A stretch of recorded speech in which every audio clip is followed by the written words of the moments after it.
Hello and welcome to Easy Education. I am Ritu Patra and in this session we will revise current affairs through MCQs. So let's begin the session.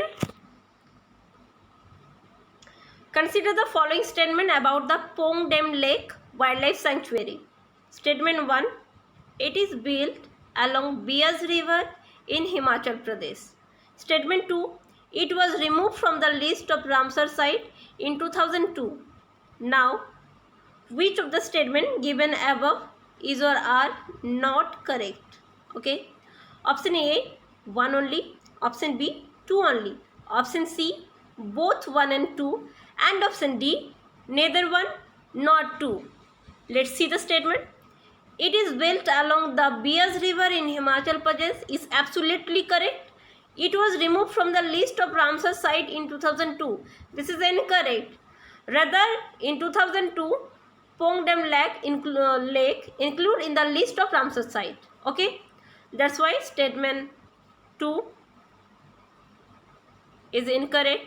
So here the correct option is 2 only, because option 2 is incorrect only. Okay, next. Let's see the explanation. Pong Dam Lake Wildlife Sanctuary is located in Kangra district of Himachal Pradesh. In 1975, Pong Dam was built across the Beas River. It is also called the Pong Dam Reservoir or the Maharana Pratap Sagar. Hence statement 1 is correct. Next, the lake is fed by Beas River and its numerous perennial tributaries such as Gaj, Neugal, Binwa, Wal, Bangana and Baner. The lake harbors around 22 species of fish, including rare fish like sal and gad. The adequate water level of the lake makes it an ideal destination to indulge in water sports. Okay. In 1983, the entire reservoir was declared as a wildlife sanctuary by Himachal Pradesh government. Okay. Then in 1994, the government of India declared it as a wetland of national importance. In 1994. Okay. Then in 2002 November, Pong Dam Lake was declared as Ramsar site. Not removed from the site but included in that site. List of the Ramsar site. That's why statement 2 is incorrect. Let's see the next question. Consider the following statement. Statement 1. Mission Innovation was announced on the sideline of the Paris Climate Agreement. The member seeks to double public investment in clean energy. Statement 3. India is a member of Mission Innovation Initiative. Now, which of the statement given above is or are correct? Option A, 1 and 2 only. Option B, 2 only. Option C, 1 and 3 only. And option D, all are correct. So let's see the statement again. Mission Innovation was announced on the sideline of Paris Climate Agreement. This is absolutely correct. The member seeks to double public investment in clean energy. This is also absolutely correct. India is a member of the Mission Innovation Initiative. This is also correct. So the correct option will option D, that is all are correct. Let's see the explanation. Recently, the Union Minister of Science and Technology addressed the Mission Innovation to mark the beginning of phase 2 of the mission or Mission Innovation 2.0. Mission Innovation was announced on 30 November 2015. Okay. On the sideline of Paris Climate Agreement to undertake ambitious measures to combat climate change. That's why statement 1 is correct. Next, it is a global initiative of 24 countries and European Union to accelerate global clean energy innovation. These 25 members have committed to seek double public investment in clean energy, research and development, and are engaging with private sector, fostering international collaboration and celebrating innovators. Okay, that's why statement 2 is also correct. Next, India played a leadership role in Mission Innovation Steering Committee and is a member of the Analysis and Joint Research and Business and Investor Engagement subgroups also. That's why statement 3 is also correct. Let's see the next question. With reference to eco-sensitive zone, consider the following statement. Statement 1. It is a fragile area within 10 km around protected areas, national parks, wildlife sanctuaries. Statement 2. It is notified under the Indian Forest Act 1927. Now, which of the statements given above is or are correct? So, let's see. Option A, that is 1 only. Option B, 2 only. Option C, both 1 and 2. And option D, neither 1 nor 2. Let's see the statement again.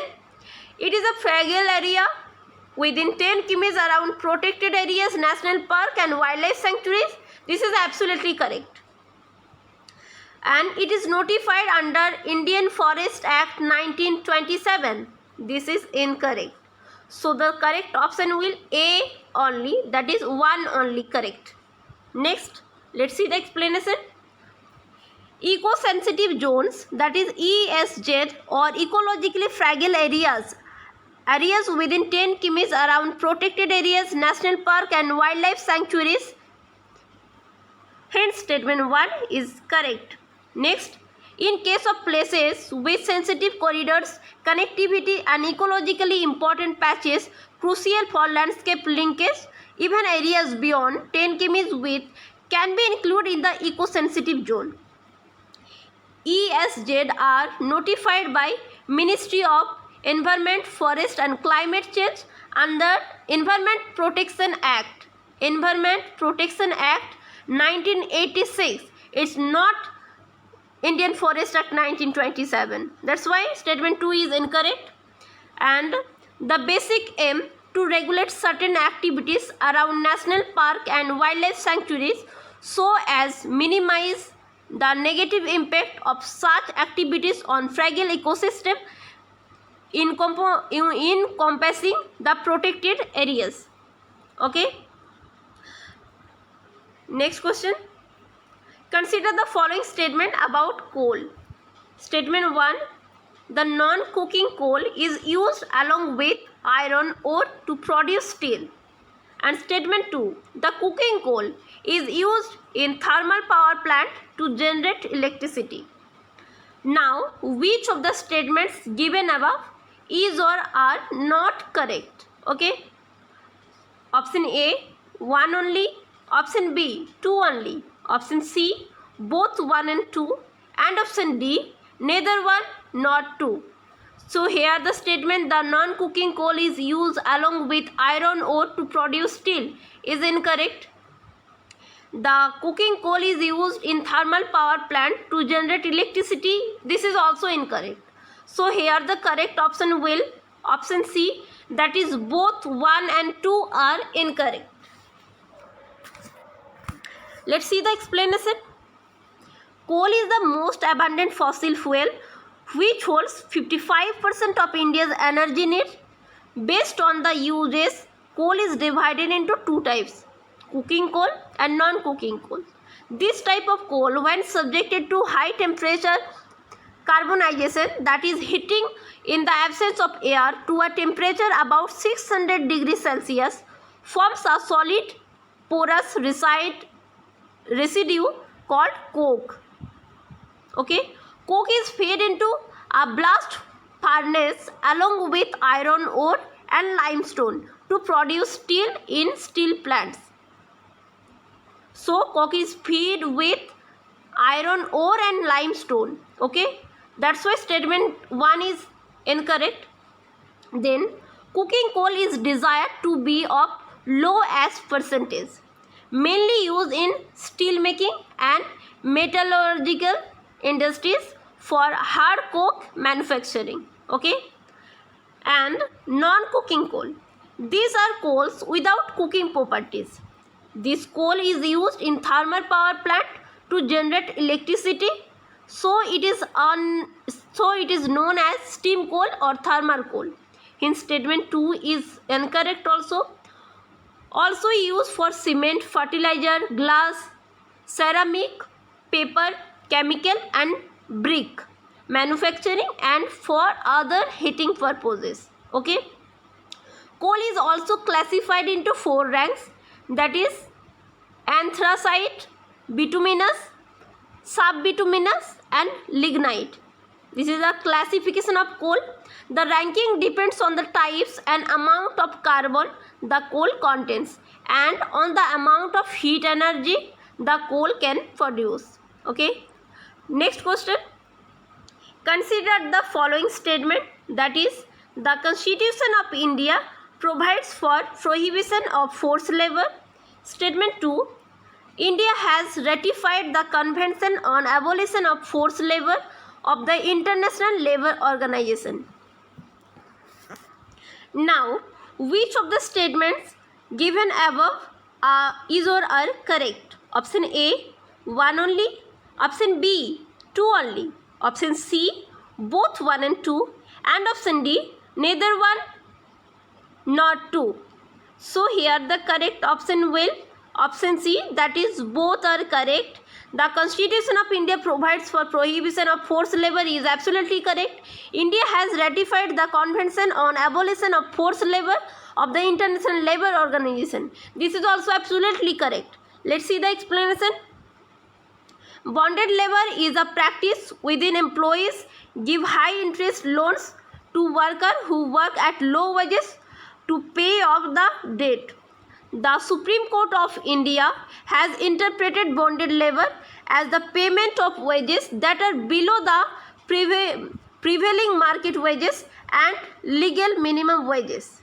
India is obliged to end modern slavery by 2030 under the Sustainable Development Goal Target 8.7 of ending forced labor, human trafficking and child labor. India has also ratified the ILO Abolition of Forced Labor Convention 1957. Hence statement 2 is correct.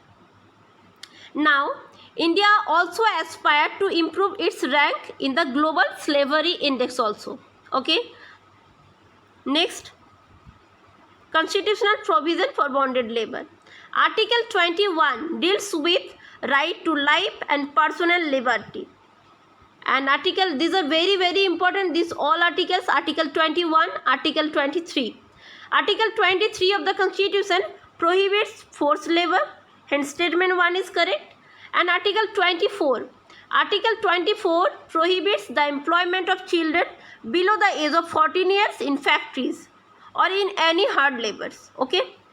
Next article, Article 39, that directs the state to secure health and strength of workers, men and women, and to see the tender age of children are not abused and that citizens are not forced by economic necessity to enter avocations unsuited to their age or strength. Okay.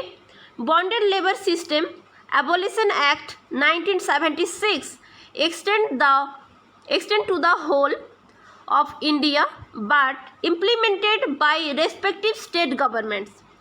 It provides for an institutional mechanism at the district level in the form of vigilance committees. Okay. So next question. The Arjun MBT project is related to development for submarine, B, missiles, C, tanks, and option D, helicopters. So Arjun MBT project is related to option C, that is tanks. Let's see the explanation. Recently, the Prime Minister of India has handed over the indigenously developed Arjun main battle tank, that is MBT.